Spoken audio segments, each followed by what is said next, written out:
सभी हमारे पत्रकार बंधु, आज का प्रेस वार्ता प्रेस कॉन्फ्रेंस महत्वपूर्ण है और मुझे बताने में भी बड़ी खुशी हो रही है कि बिहार का जब चुनाव हुआ था तो वो राष्ट्रीय जनता दल को सबसे बड़े दल के रूप में जनादेश दिया था। यानी सिंगल लार्जेस्ट अगर कोई पार्टी थी तो राष्ट्रीय जनता दल थी। और उसके बाद हम लोगों ने देखा, सब लोगों ने देखा कि भाजपा के लोग जो है उसके बाद सिंगल लार्जेस्ट पार्टी हुई, क्योंकि जो 3 सदस्य वीआईपी के थे वो उनके साथ जुड़ गए। और मुझे प्रसन्नता इस बात की हो रही है, खुशी इस बात की हो रही है कि फिर से बिहार विधानसभा में अगर सबसे बड़ा कोई दल है तो वो राष्ट्रीय जनता दल फिर से हुआ है। यानी 76 पहले हमारे पास सीटें थी, विधायक थे, अब जो कि 4 और एआईएम के सदस्य जुड़े हैं।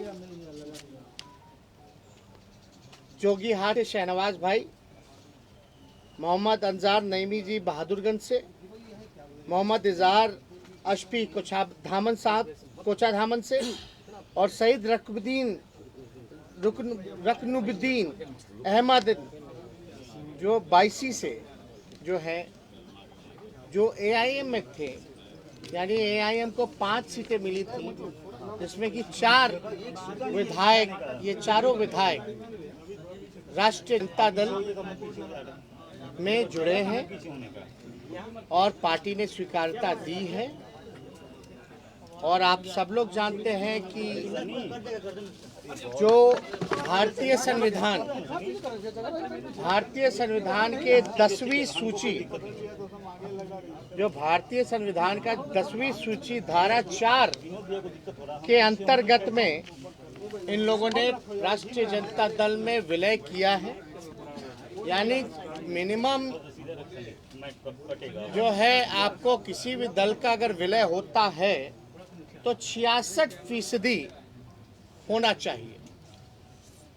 और आप सब लोग जान रहे हैं 5 में से 4 जो एमएलए जो ज्वाइन किए एआईएम के, यानी हमारे पास 80% है, जो कि नियम कायदा भारतीय संविधान का जो अनुच्छेद जो है, सूची जो है 10वीं सूची के धारा 4 को फुलफिल करता है।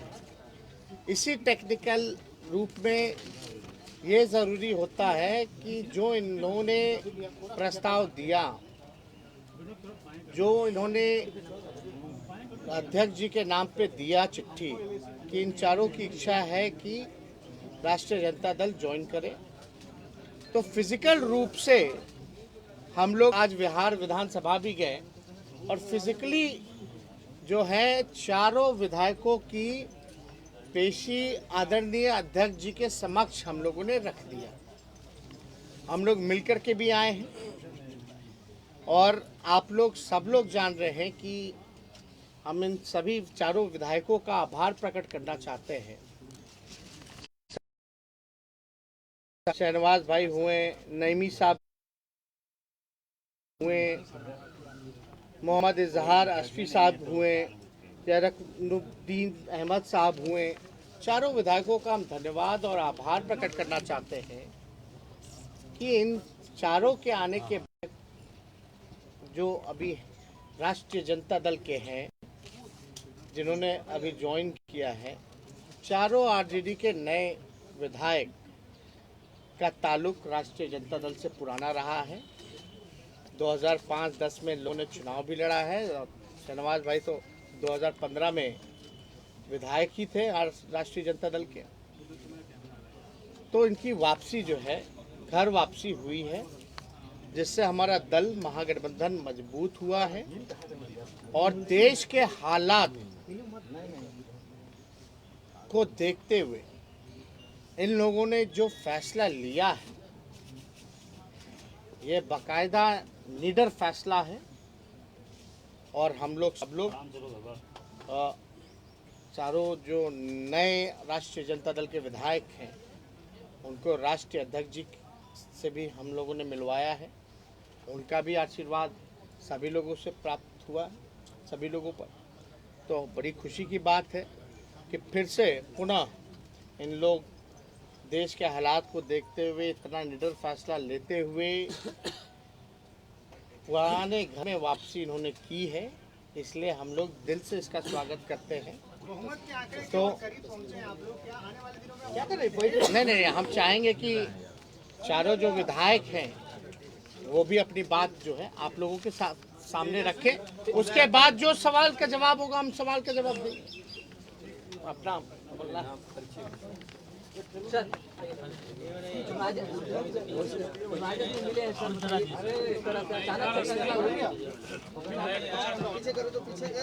जो देश का हालत है उसको देखते हुए को मजबूती करने के लिए हम लोग एक प्लेटफॉर्म में आने का काम किए हैं ताकि देश का जो हाल है वो देख रहे हैं। उसी की वजह से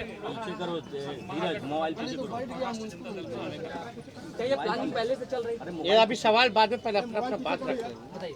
मैं मोहम्मद प्रेमी पावन बहादुरगंज से विधायक। अभी जो मौजूदा हालात में जो देश का परिस्थिति है इसको देखकर लोकतांत्रिक ताकत को मजबूत करने के लिए हम लोग तेजस्वी जी के नेतृत्व में हम लोग राजद को ज्वाइन किए हैं और इसमें बहुत अच्छा रोल रहा हमारे संजय जी का भी, जो हम लोग इस पार्टी में आए और ये बहुत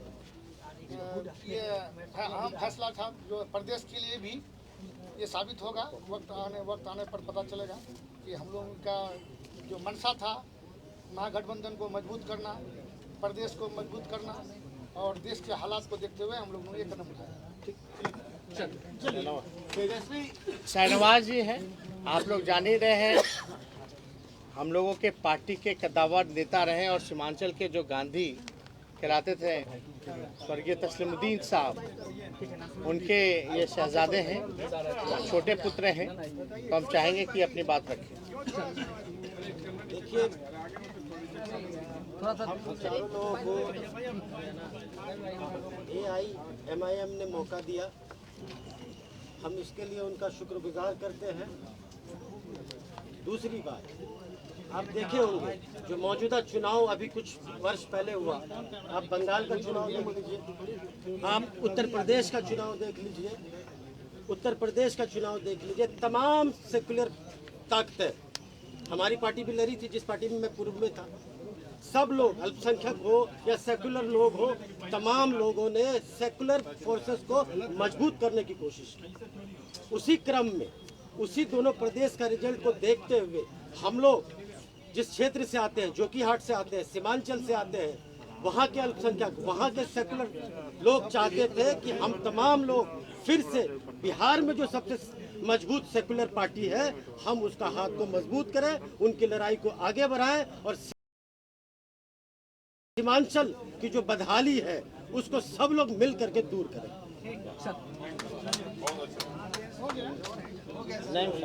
अपना बोल बोलिए सर। थोड़ा तेज बोल दीजिए सर प्लीज।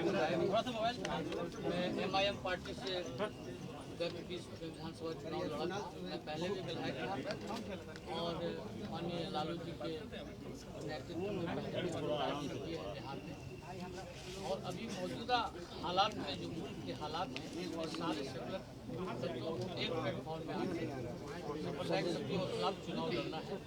इसलिए हम लोग बिहार में अपने युवा नेता माननीय तेजस्वी प्रसाद यादव जी के नेतृत्व में इस पार्टी की सदस्यता ग्रहण की है और सीमांचल में संगठन को मजबूत करके हम लोग एक नया बिहार बनाने का प्रयास कर रहे हैं। ठीक है, और कोई सवाल? प्लानिंग पहले से चल रही थी तमाम विधायकों को अपने पार्टी में मिलाने के लिए। उदयपुर में जो घटना हुई अभी इस मामले पे आप लोगों ने पहले नहीं देखिए जहाँ तक मामला है, इन लोगों ने साफ तौर पे ये कहा कि जो देश के हालात और आप लोगों ने घटनाएं भी देखी होंगी, चाहे उदयपुर हो या कहीं भी हिंसा होती है, जो कट्टरपंथ है कट्टरपंथ के लिए कोई जगह नहीं होनी चाहिए। और हमारा साफ मानना है कि जितने सेकुलर फोर्सेस हैं या आने वाला जो पार्लियामेंट का चुनाव होने वाला है उसमें भी हम लोग चाहते हैं कि जितने सेकुलर फोर्सेस हैं वो मजबूत हों, एकजुट हों। सेकुलर फोर्स जब हम बोलते हैं तो किसी धर्म से नहीं जोड़ना देखा जाता। हर धर्म में कुछ सेकुलर विचारधारा के होते हैं, कुछ कट्टरपंथ होते हैं, लेकिन हम सेकुलर फोर्सेस की बात कर रहे हैं कि सब लोगों को एकजुट होने की आवश्यकता है। क्योंकि आज देख लीजिए, पहले से ही जनता देश की बेरोजगारी से, गरीबी से, लाचारी से, बेबसी से, ना शिक्षा है ना चिकित्सा है, और जहां से ये विधायक जो चुन के आए हैं वो बिहार का सबसे गरीब इलाका जो कि सीमांचल है, और अभी जो पूरा बाढ़ की स्थिति बनी हुई है, तो उस हालात में पहले से ही इतनी ज़्यादा मुसीबत हमारी देश की जनता, बिहार की जनता झेल रही है। वो कम था क्या जो इस तरह का पॉइजन, जहर समाज में घोला जा रहा है, जहां एक भाई को दूसरे भाई के प्रति लड़ाया जा रहा है। चाहे नुपुर शर्मा का बयान हो, उसकी भी निंदा है, चाहे जो उदयपुर की घटना है हम उसकी भी कठोर निंदा करते हैं। और हिंसा और सांप्रदायिकता से हम लोग लगातार जो है लड़ते आ रहे हैं। विचार जो हमारा विचारधारा है सब लोगों को पता है। हम लोग सब लोग चाहते हैं कि देश में अमन हो, शांति हो, खुशहाली हो, भाईचारा हो। आज अमन छीन गया, चैन छीन गया, खुशहाली छीन गई। कोई वर्ग, चाहे युवा हो, महिला सुरक्षित नहीं है। लॉ एंड ऑर्डर की हालात आप देख रहे हैं पूरे बिहार में या पूरे देश भर में। आप स्थिति देख लीजिए, हर जगह क्राइम हो रहा है, गरीबी है, ना मजदूर खुश है, ना किसान खुश है, ना छात्र खुश है। तो इस हालात को देखते हुए सभी लोगों ने निर्णय लिया है और हम लोगों ने खुशी जाहिर की है कि भाई इससे बल मिला। और ये समय का मांग था, और ये जनता की मांग थी, आम आवाम की मांग थी कि भाई बिहार में महागठबंधन राष्ट्रीय जनता दल को मजबूत कीजिए। अगर कोई बिहार में सांप्रदायिक शक्तियों को लड़ सकता है, हरा सकता है, जो हमने हराया है। आज तक भाजपा की हिम्मत नहीं हुई बिहार में कि अकेले चुनाव लड़ के दिखा सके। एनडीए में सबसे बड़ी पार्टी होने के बावजूद भी तीसरे नंबर की जो पार्टी है उसका मुख्यमंत्री बनाया गया। ये क्या है? इसलिए हम लोगों ने शुरुआत से ही हम लोगों ने लड़ाई लड़ी, और इस लड़ाई को हम लोग आगे लड़ेंगे और हम लोग जीत हासिल करेंगे।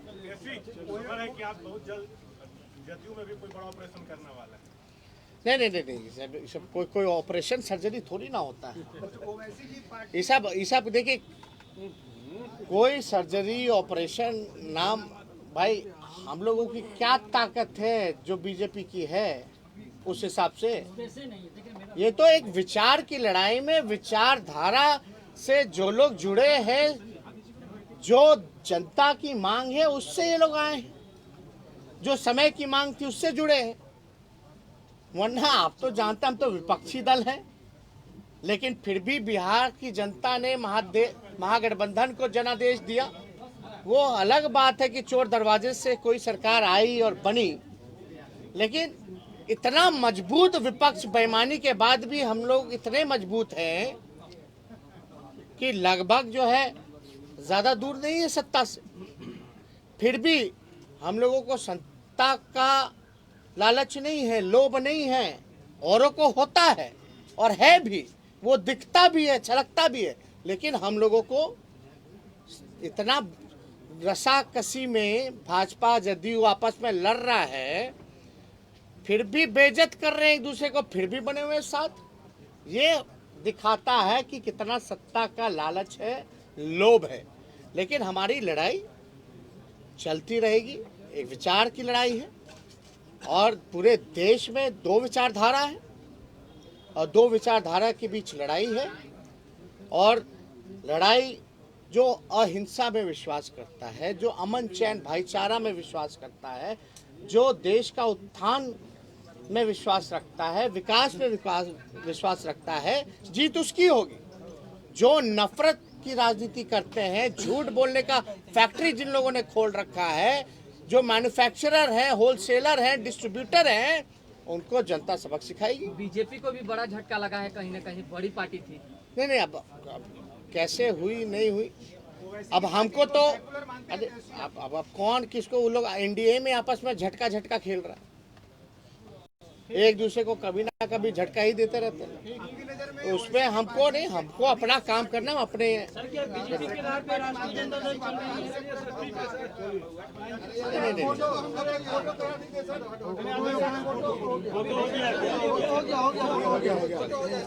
चले हो ही गया, अब 5:30 हो गया।